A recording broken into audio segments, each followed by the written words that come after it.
Students, today we are here with our social science topic, that is chapter 6, climate part 1. First of all, it is very important to understand what is climate, right?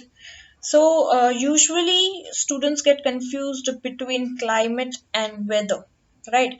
But they usually think that climate and weather is one and same, but there are huge difference between climate and weather. Okay, so let's first clear it out, the confusion between climate and weather. Okay, so what is climate first? Climate is a long term average condition of atmosphere, we can say, right?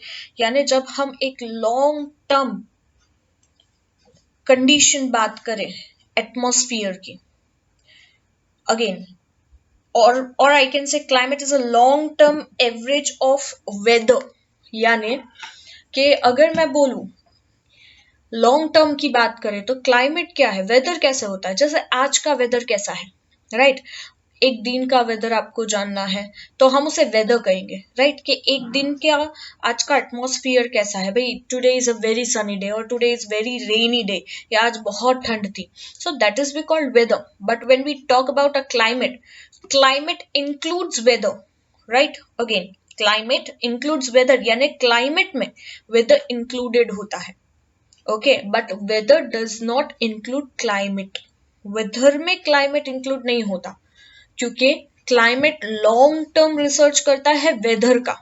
Okay, and weather weather itself a day और an hour, के एक दिन में आज का weather कैसा रहा, right? Climate we can say something like seasons.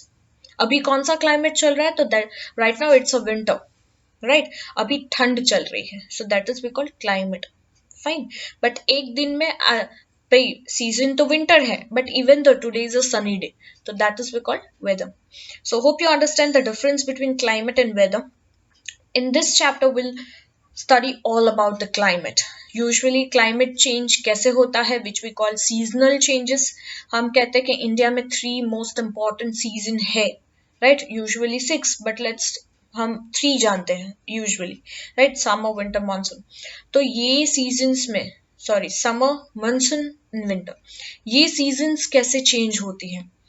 और ऐसा जरूरी नहीं कि इंडिया में जिस वक्त जो सीजन आती है, पूरे वर्ल्ड में या पूरे ग्लोब में at the same moment the same seasons were there. No, okay, हर एक जगह पे क्लाइमेटिक चेंजेस होते हैं, बट वो चेंजेस कैसे होते हैं, right? Will understand this in this chapter. Let's see. Introduction देखते हैं. Climate is an average of atmospheric conditions over a long period of time. जैसा मैंने कहा कि एक average atmospheric condition long period की हम निकाले तो हम उसे कहेंगे क्लाइमेट. जैसे आज 4 मंथ्स तक हमारी हर एक सीजन रहती है, तो 4 मंथ्स तक अगर रेनी सीजन है तो कंटिन्यूस उसकी एवरेज कंडीशन क्या है, that is rainy. So that is called a rainy season, or that is a type of climate, we can say. So when we call, or when we talk about a long period atmospheric condition, right, so that is called climate. And short period or a day or that type of condition of atmospheric, so that is called weather. Generally, climate is determined from the average weather conditions of summer, winter and rainy season of a place for about 35 years or more. Generally क्या होता है, climate को determine कैसे किया जाता है, average weather condition क्या है, राइट? एवरेज वेदर यानी अगर हम 3 मंथ की देखें या 1 साल की देखें या व्हाटएवर, जिस तरीके से भी हम कैलकुलेट करते हैं, तो हम उसकी वेदर कंडीशन देखते हैं, उसका एवरेज निकालते हैं, देन वी कॉल्ड क्लाइमेट. जैसे समर सीजन ले लो, विंटर सीजन ले लो, रेनी सीजन ले लो, राइट? सो ये सीजन्स को हम, ये क्लाइमेट को हम डिटरमाइन करते हैं फॉर अबाउट 35 years और मोर. तब से हम कह सकते हैं कि इतने सालों से ये same season is going on. Okay, in short, climate is an average for of long term atmospheric condition. We have read this. Weather is an average of short term conditions of atmosphere. दोनों का difference मैंने already आगे समझा दिया. Again it's given. Climate works on long term atmospheric conditions. Weather works on short term average atmospheric conditions. ठीक है. Now weather can change at any time during a day. जैसे सुबह it was a sunny day but suddenly it started raining, so that is we called weather. That is not a climate, that is the weather. So weather can change any time during a day. एक दिन में, एक घंटे में, कितनी भी बार weather change हो सकता है, but not the climate, because climate is a sum of, or the average of, long period of atmospheric condition, right? Change in weather conditions depends on air temperature. हाँ, चेंज वेदर में change कैसे आता है, ये condition किस पर depend है? एक तो टेम्परेचर पे, भाई पहले बहुत गर्मी थी, अब थोड़ी, अभी देख लो कि सुबह के वक्त you feel somewhat heatness, right, but then after usually धीरे धीरे टेम्परेचर कम होता जा रहा है, तो it's all dependent on temperature. Then comes air pressure, right, then humidity, जैसे भावनगर की ह्यूमिडिटी बहुत ज्यादा है because it's nearest sea area, right, so humidity. Rain, humidity that is the presence of moisture in air, right, air में water का जो प्रभाव है जब वो ज्यादा होता है तो हम उसे ह्यूमिडिटी कहते हैं. जो यूजुअली रेनी सीजन्स में, दूसरी जगहों पे रेनी सीजन्स में ह्यूमिडिटी ज्यादा होती है, but the places which is nearest to sea areas, okay, वहां पे ह्यूमिडिटी ऑल द टाइम होती है अवेलेबल. फॉगी एटमॉस्फियर हो या अमाउंट ऑफ क्लाउड्स क्या है, सो ये सारी चीजें डिपेंड करती है, या वेदर कंडीशंस पर वो ये सारी चीजें डिपेंड करती है. Okay, now weather affects our daily agricultural activities. Weather हमारे एग्रीकल्चरल एक्टिविटीज पर भी इफेक्ट करता है because agriculture is completely dependent on seasons, right. So Indian meteorological department publishes a daily weather map and a report of an entire nation. So हमारी जो Indian meteorological department जो weather और climate को फोकस्ट करती है, usually climate is already decided, usually हमें पता होता है कि भाई ये मंथ में ये सीजन शुरू हो जाएगी, ये मंथ में ऐसा होगा क्लाइमेट, बट वेदर को फोरकास्ट करना it's very important. So the assumption, the future assumptions of weather, के कल का वेदर कैसा होगा, ये कौन बताता है हमें? That is Indian meteorological department. ये रोज का एक वेदर मैप रिपोर्ट करती है पूरे नेशन को, जिसके बेस पर फार्मर्स है, फिशरमैन है, वो सब डिसाइड करते हैं कि आप अपना काम आगे कैसे करना है. India shows a large diversity and characteristics in climatic conditions.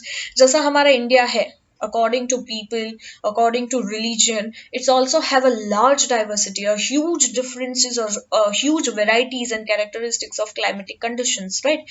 Season changes in some parts of the earth according to the wind direction. Earth के seasons में changes आता है wind के directions के base पर. So the winds which change their direction according to the season are called monsoon winds, right? जो winds के change के हिसाब से, राइट, या विंड्स के डायरेक्शन के चेंज के हिसाब से सीजन चेंज होती है, तो हम उस विंड्स को कहेंगे monsoon winds. Okay, these winds are so named after the Arabic word mausam. और इस विंड को क्या नाम दिया गया है? अरेबिक वर्ड में इसको कहा गया है मौसम. India, Sri Lanka, Bangladesh, Pakistan, Myanmar are Asian countries which experience monsoon climate. ये ऐसे कुछ एशियन कंट्रीज है जहां पे मॉनसून क्लाइमेट एक्सपीरियंस होता है. Okay, so change of seasons. अब सीजन्स कैसे चेंज होती है? This is the most important part to learn about climate, right. Revolution of earth around the sun and her axial tilt are major reasons for changes in seasons. Revolution, earth दो चीज करता है, one is revolution, other is rotation, right. Rotation यानी खुद अपने हिसाब से घूमना, खुद घूमना, और रिवॉल्यूशन यानी अर्थ के आसपास घूमना. तो अर्थ सन के आसपास घूमना, तो अर्थ क्या करता है? रोटेट भी होता है और रिवॉल्व भी होता है. वो खुद भी घूमता है और सन के आसपास भी घूमता है, राइट. दूसरी बात, अर्थ जब रोटेट करता है तो वो सीधा नहीं घूमता, वो थोड़ा टिल्ट होता है. You can see in the picture axis of the earth, जहां पे आप नॉर्थ पोल का एक रेड लाइन देख रहे हो, नॉर्थ पोल और साउथ पोल में you can see the red line, वो है उसका टिल्टिंग पॉइंट. यानी अर्थ सीधा नहीं घूमता, वो टेढ़ा घूमता है, टिल्ट होता है थोड़ा बहुत. और इसके टिल्ट होने की वजह से देयर इज उसके एक रीजन है जिसकी वजह से सीजन्स में चेंजेस आता है. कैसे? The axis of the earth is tilted. अब अर्थ कितना झुका हुआ है? कितना झुका हुआ है? वो है 23.5 डिग्री, इतना ये अर्थ झुका हुआ है, right. And makes an angle, और एक एंगल बनाता है that is 66.5 with the orbit. Orbit यानी अपनी ही जगह पर घूमना, that is rotation. Seasons are caused due to the axial tilt, और सीजन होती है क्योंकि उसका जो टिल्ट है, टिल्ट यानी वो जो टेढ़ा घूमता है, उसकी वजह से सीजन्स में चेंजेस आता है। रीजियंस रिसीविंग मोर सन, अब यहाँ पे ये देखो, you can see the picture, picture को समझो, बीच में सन रेज दिया है, राइट। सन रेज के पहले हम जो अर्थ है वो देखते हैं, जहां पे 21 जून बोला है। I want to inform you that 21 June is the hottest day and I can say the longest day, okay. 21 जून को लॉन्गेस्ट डे कहा जाता है। अब क्यों, वो देखो, ये अर्थ देखो जो 21 जून वाला है। अब सनरेज यहाँ पे जब गिर रही है, you can see the tilting point, the red lines, north pole और साउथ पोल। इसका मतलब आप ये समझो कि नॉर्थ पोल पूरा सन के साइड टिल्ट है, यानी सन के साइड झुका हुआ है, और साउथ पोल अपोजिट टिल्ट है, यानी वो दूसरी तरफ उसका झुकाव है। तो सन रेज जो है वो अर्थ के आधे हिस्से पर ही पहुंच रही है, क्योंकि हमारा अर्थ राउंड है, राइट, हमारा अर्थ गोल है। इसकी वजह से क्या हो रहा है कि सनरेज सिर्फ आधे अर्थ के हाफ पार्ट तक ही पहुंचती है। सो उसका जो पीछे का हिस्सा है, यानी जो साउथ पोल आप देख सकते हो जो डार्क दिखाया है, वहां सनरेज पहुंचती ही नहीं है। सो व्हाट हैपेंस, 6 months जहां पे सनरेज पहुंच रही है, they will have the summer season, all such types of seasons, and दूसरी जगह जो डार्कर पार्ट है वहां होगा winter season and such type off season, right. अब क्या होगा कि अर्थ घूमते घूमते रिवॉल्व करते करते सन के अपोजिट साइड आ गया, यानी you can see the another earth is showing 22 दिसंबर को। ये दो अर्थ नहीं है, ये घूम के आया है, रिवॉल्यूशन करके आया। सो 22 दिसंबर को क्या हो जाएगा कि हमारा जो अर्थ पहले हमने देखा, जो ट्रॉपिक इक्वेटर और ट्रॉपिक ऑफ कैंसर जो हमने देखा, साउथ पोल क्या था पहले, सन के अपोजिट साइड था, अब उल्टा हो जाएगा। इस साइड आने के बाद 22 दिसंबर की जो हम बात करें, वहां आने के बाद क्या होगा कि साउथ पोल अब सन के साइड होगा, नॉर्थ पोल अब अपोजिट साइड होगा। तो सीजन क्या हो गई, अल्टरनेट हो गई, राइट, गेटिंग। सो इस तरीके से सीजन में चेंज आता है। सो अर्थ के रिवॉल्यूशन और रोटेशंस के हिसाब से वेदर और क्लाइमेट में चेंजेस आता है, ओके। नाउ अब जो मैंने समझाया वही यहाँ पे समझाया है, विल रीड इट आउट, कुछ एक्सप्लेनेशन लगा तो I explain it. Sunrise fall vertically over the Tropic of Capricorn on 22 December. अब ट्रॉपिक ऑफ कैप्रिकॉर्न क्या है, राइट, सबसे बीच में आता है इक्वेटर, अर्थ को दो पार्ट में डिवाइड करती है एक लाइन है, दैट इज कॉल्ड इक्वेटर, ठीक है। उसके बाद आता है ट्रॉपिक ऑफ कैंसर, और उसके नीचे नॉर्थ पोल में आता है Tropic of Cancer, south pole में आता है ट्रॉपिक ऑफ कैप्रिकॉर्न, ठीक है। आप जब टेक्स्ट बुक में इमेज देखोगे, वापस जो मैंने अभी बताया था उस इमेज को देखोगे, तो you will understood what is Tropic of Capricorn, ठीक है। So Tropic of Capricorn on 22 December, तो सनरेज फॉल वर्टिकली 22 दिसंबर को सनरेज ट्रॉपिक ऑफ कैप्रिकॉर्न पे फॉल होता है। सो द सदर्न हेमिस्फीयर, जिसकी वजह से सदर्न हेमिस्फीयर में समर सीजन एक्सपीरियंस होती है, और अपोजिट उसी वक्त नॉर्दर्न हेमिस्फीयर में विंटर। क्यों, क्योंकि सदर्न हेमिस्फीयर सन के साइड है इसलिए वहां समर सीजन होगी, और नॉर्दर्न हेमिस्फीयर सन के अपोजिट साइड है क्योंकि वहां अंधेरा है, वहां सनरेज पहुंचती ही नहीं है, जिसकी वजह से वहां पे क्या होगा, विंटर सीजन होगी। Nights in India are longer and colder in winter. हमारे यहाँ पे क्या होती है, हम कहते हैं ना कि विंटर सीजन में nights are longer and colder, और समर सीजन में डेज आर लॉन्गर, ठीक है। So similarly the sun rays are vertical over the Tropic of Cancer on 21 June. अब वही अपोजिट हमने देखा पहले कि 21 जून को सन रेज नॉर्थ पोल पे गिरता है, यानी ट्रॉपिक ऑफ कैंसर पे गिरता है, जिसकी वजह से ट्रॉपिक ऑफ कैंसर पे गिरने की वजह से 21 जून को, right, it is the longer day, it is the longer day. 21 जून सबसे लंबा दिन होता है। Rotation and revolution of the earth have a direct impact on the, अब अर्थ के रोटेशन और रिवॉल्यूशन की वजह से हम पर डायरेक्ट इम्पैक्ट पड़ता है। कैसे, हमारे foods, clothing, residences etcetera, right जैसे विंटर सीजन है तो हमारा खाना अलग होता है, फिर फूड अलग होती है, क्लोथिंग अलग होता है, रेसिडेंसेस भी अलग होते हैं लोगों के, राइट। अब तो ठीक है, हमारे परमानेंट रेसिडेंस है, जो नोमेडिक है, जो नोमेड्स है, जिसका परमानेंट स्टे नहीं होता, उनके रेसिडेंसेस रीजन्स के हिसाब से चेंज होते हैं। In monsoonal countries like India, हमारी कंट्री एक मॉनसूनल कंट्रीज है, right. The winter and summer monsoon winds which change direction according to the season. तो क्या होती है कि विंटर और समर मॉनसून विंड्स, ये सारा जो हमारी सीजन्स है वो मॉनसून विंड्स के हिसाब से ही चेंज होती है। समर में भी मॉनसून विंड्स है, विंटर में भी मॉनसून विंड्स आती है, गेटिंग, जिसकी वजह से हमारे चेंज सीजन्स या क्लाइमेटिक चेंजेस होता है। बट उसकी विंड्स की, मॉनसूनल विंड्स की डायरेक्शंस चेंज होने की वजह से अकॉर्डिंगली सीजन चेंज होती है। affect the seasonal weather and give peculiar characteristics to the weather of every season. So हमारी हर एक सीजन की एक अपना कैरेक्टरिस्टिक्स है। जैसे समर सीजन में गर्मी ज्यादा होती है, विंटर सीजन में ठंड ज्यादा होती है, रेनी सीजन में बारिश ज्यादा होती है। That is why the climate is called monsoonal climate. इसलिए हमारी कंट्री का क्लाइमेट कैसा है, मॉनसूनल।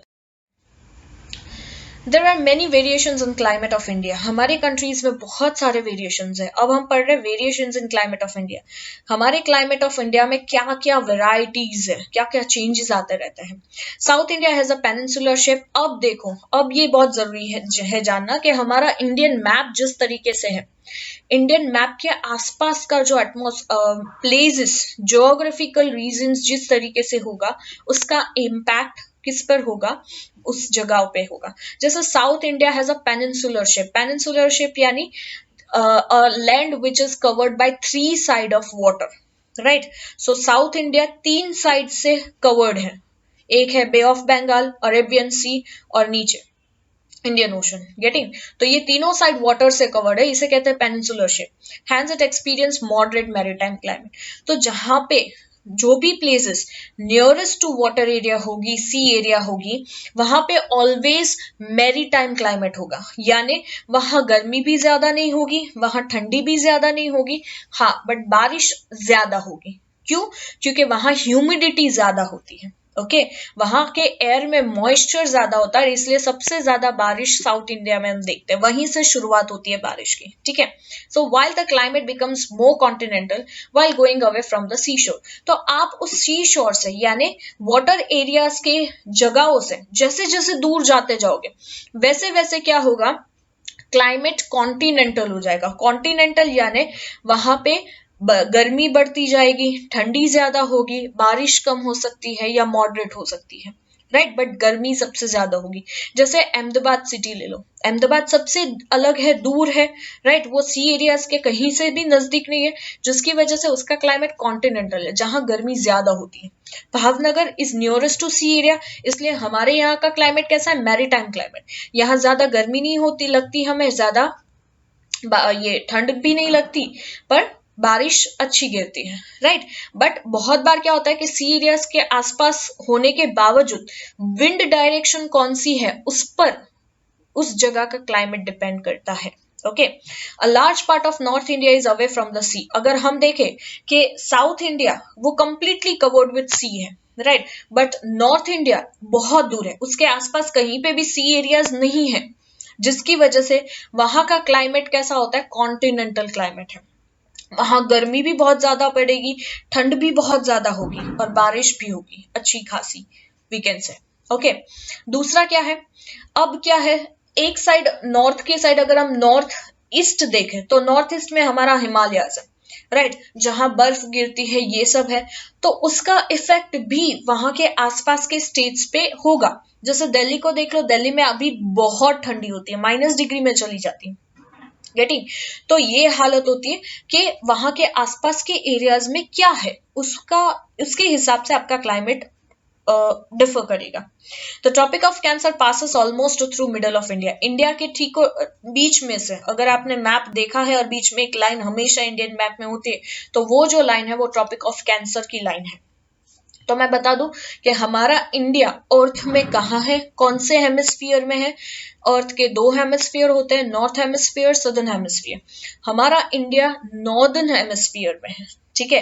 अब नॉर्दर्न हेमिस्फीयर में कौन सी साइड है, ईस्टर्न साइड है या वेस्टर्न साइड है, तो हमारा इंडिया ईस्टर्न साइड है, ठीक है, नॉर्थ ईस्टर्न हेमिस्फीयर में हमारा इंडिया है, इसलिए वहां से ट्रॉपिक ऑफ कैंसर की लाइन एग्जैक्टली बीच से पास होती है। Getting, so we can say that कि हमारा इंडिया थोड़ा सा ट्रॉपिक ऑफ कैंसर के आधा ऊपर है और ट्रॉपिक ऑफ कैंसर के आधा नीचे है, यानी वो इक्वेटर के पास है। हमारा जो साउथ इंडिया है वो कंप्लीटली इक्वेटर के पास आ जाता है, ठीक है, आधा पूरा साउथ इंडिया हमारा इक्वेटर के पास आता है। सो इक्वेटर पे सबसे ज्यादा गर्मी होती है, इक्वेटर पे सनरेज डायरेक्टली फॉल होती है। इवन दो हमारा साउथ इंडिया तो इतना गर्म नहीं है, वहां पे इतनी गर्मी नहीं होती, क्यों? बिकॉज उसके आसपास पेनिनसुला है, पेनिनसुलर की वजह से वहां उतनी गर्म नहीं होती। अदरवाइज दूसरी कंट्रीज जहां पे पेनिनसुलर रीजन्स नहीं है और इक्वेटर पे है या इक्वेटर के आसपास है, वहां सबसे ज्यादा गर्मी होती है। ओके, तो ये डिपेंड करता है एक तो क्लाइमेट्स पे, एटमॉस्फेयर पे और जोग्राफिकल रीजन्स पे, ठीक है, आसपास इंडिया के या किसी भी जगह के कैसी जोग्राफी है, राइट, उस पर ये डिपेंड करता है। Fine, area to the south of its falls in torrid zone. अब जोन्स में समझा दूं, इक्वेटर के ऊपर आता है टोराइड जोन और इक्वेटर के ठीक नीचे आता है टोराइड जोन, राइट, यानी ट्रॉपिक ऑफ कैंसर और ट्रॉपिक ऑफ कैप्रिकॉर्न दोनों होगा टोराइड जोन तक, ठीक है, वहां तक आएगा टोराइड जोन। फाइन, सो हमारा जो साउथ इंडिया है वो टोराइड जोन में आता है। टोराइड जोन सबसे हीटेस्ट जोन है, सबसे गर्म जोन है, ठीक है, while the area of north, और नॉर्थ हमारा आ जाता है टेम्परेट जोन, यानी टोराइड यानी ट्रॉपिक ऑफ कैंसर के ऊपर टेम्परेट जोन स्टार्ट होता है, ट्रॉपिक ऑफ कैप्रिकॉर्न के नीचे टेम्परेट जोन शुरू होता है, ठीक है। और टेम्परेट जोन कैसा होता है? मॉडरेट होता है, वहां ज्यादा गर्मी भी नहीं होती, ज्यादा ठंडी भी नहीं होती। सबसे ज्यादा गर्मी टोराइड जोन पे और सबसे ज्यादा ठंडी, राइट, वो कहाँ होती है? पोलार्स रीजन में। Okay, that is Arctic ocean and Antarctic. Let's see, as a result there is a large difference in the temperature and rainfall in different parts of the country, और जिसकी वजह से बहुत बड़ा डिफरेंस है रेनफॉल और temperature पे countries पे। एक कंट्री में भी बहुत ज्यादा changes है। The temperature of Leh and Ras in north of Ladakh is as low as -45 degree Celsius during winter। अगर हम नॉर्थ में जाते हैं, जम्मू कश्मीर की ओर, लेह और लद्दाख की ओर, राइट, तो वहां का टेम्परेचर कैसा होता है? -45 डिग्री, जो यहाँ पे यूजुअली 45 डिग्री प्लस होता है, दैट इज इतनी गर्मी होती है हमारे यहाँ साइड। और वहीं इंडिया में ही, लद्दाख में ही -45 डिग्री जो सरवाइव करना भी बहुत डिफिकल्ट होता है, इतनी ठंड होती है, राइट। अब उसी की दूसरी जगह यहाँ पे दिया है, देखो, श्री गंगानगर एंड अलवर, राजस्थान की ये जो दो जगह है, वहां पे 55 डिग्री सेल्सियस हाई टेम्परेचर, गर्मी में इतनी गर्मी होती है। समर सीजन में वहां पे 51 डिग्री सेल्सियस हाई टेम्परेचर होता है, राइट। वहीं लद्दाख में -45 degree. You can see the variation and the differences, right, between different places and different climates, right, similarly. अब वहीं पे चेरापूंजी देखो, चेरापूंजी इन मेघालय में एक चेरापूंजी है, इन ईस्ट इंडिया में आता है। ये about 1200 centimetre rainfall annually, which is maximum in the world. पूरे वर्ल्ड में चेरापूंजी में 1200 सेंटीमीटर रेनफॉल, यानी पूरे वर्ल्ड में इतनी बारिश कहीं नहीं गिरती जितनी चेरापूंजी में होती है। अब आता है मौसिनराम अबाउट 16 किलोमीटर। अब ये चेरापूंजी के 16 किलोमीटर अवे मौसिनराम है, ये फेमस है because it's receiving maximum rainfall during 24 hours. 24 घंटे में यहाँ पे मैक्सिमम रेनफॉल का रिकॉर्ड है and it is famous for it. Okay, so we have seen the different locations, right, और उन डिफरेंट लोकेशंस के प्लेसेस में क्या क्या डिफरेंट क्लाइमेट्स है, राइट।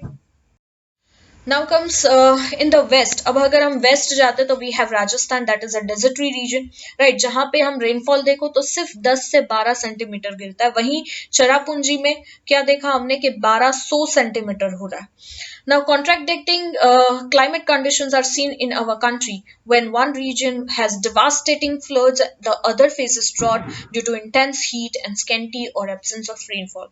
So, एक ही वक्त पे हमारी कंट्री में एक रीजन ऐसा होता है जो फ्लडेड एरिया होता है, जहां पे हम बाढ़ जैसी सिचुएशन देखते हैं, और उसी वक्त दूसरा ऐसा एरिया होता है या ऐसा स्टेट होता है जहां पे सूखा होता है, drought we are facing.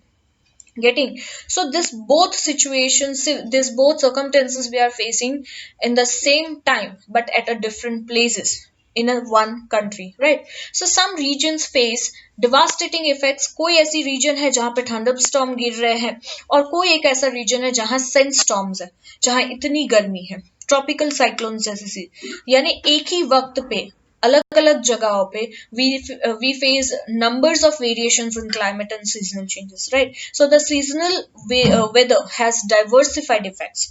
So seasonal weather के बहुत different effects है. Now comes factors affecting the climate. Climate को क्या affect करता है? There are some factors on surface of the earth which control the distribution and amount of elements in the climate. ऐसे कुछ factors है earth पे जो climate के amount को और उसे कैसे control करना उसको affect करता है. So let's see some of this. First comes latitude. Latitude यानी आप कौन सा लेटीट्यूड पे हो. मैंने अभी डिस्कस किया अर्थ में सबसे बीच में which divides the earth into two equal halfs, that is we call equator, right. It is the longest latitude. उसके बाद दूसरा आता है latitude, that is Tropic of Cancer which is in northern hemisphere. Then comes Tropic of Capricorn which is in southern hemisphere, right. So ये सारे होते हैं latitudes. So latitude का इफेक्ट, आप कौन सा लेटीट्यूड में हो. जैसा मैंने इंडिया में डिस्कस किया, इंडिया के बारे में, India lies in the northern hemisphere, right. अब इंडिया कौन सा लेटीट्यूड पे है, तो India half is in temperate zone and half is in torrid zone, right.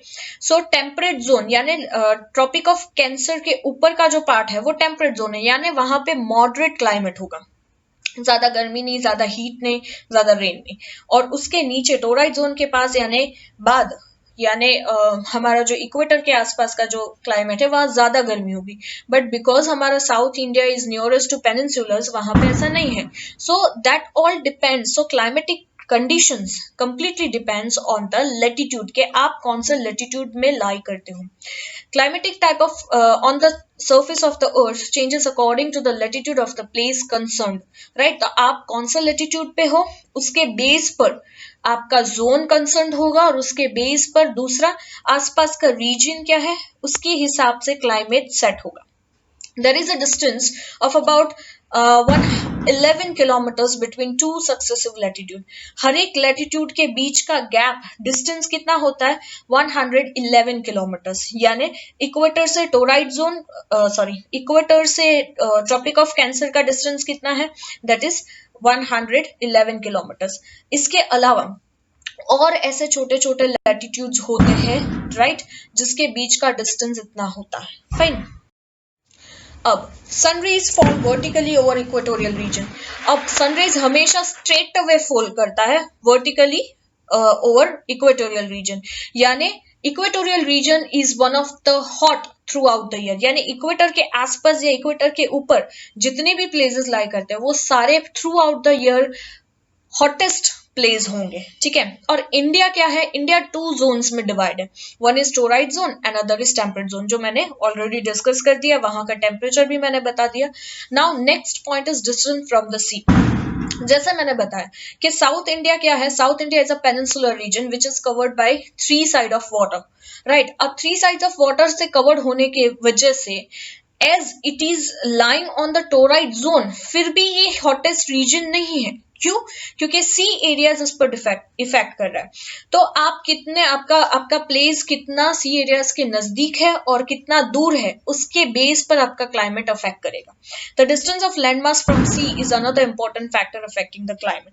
आपका सी एरिया से डिस्टेंस, लैंडमार्क का डिस्टेंस कितना दूर है, इसके बेस पर आपका क्लाइमेट अफेक्ट करेगा.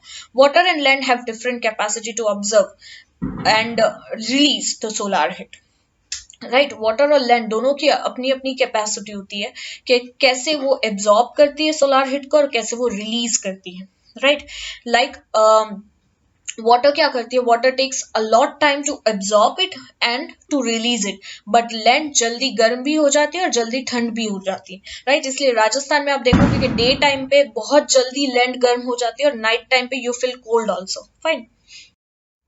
As a result, coastal regions experience temperate climate. While the climate becomes continental in the interior places away from the coast. So sea के आसपास के जितने भी regions होंगे वहां पे temperate climate होगा, यानी moderate या maritime climate जैसे मैंने कहा. और उसके जैसे जैसे आप दूर जाते जाओगे सी एरिया से, जैसे जैसे वो प्लेसेस दूर होगी वैसे वैसे वहां पे कॉन्टिनेंटल क्लाइमेट बढ़ता जाएगा. जैसे मुंबई का क्लाइमेट देख लो, Mumbai has a temperate climate because sea coast उसके पास है. यहाँ तक कि नागपुर जो ज्यादा दूर नहीं है, फिर भी नागपुर सी एरिया से काफी दूर हो जाता है, जिसकी वजह से वहां क्या है, कॉन्टिनेंटल क्लाइमेट है. Even Delhi is also having continental climate because it is far away from C.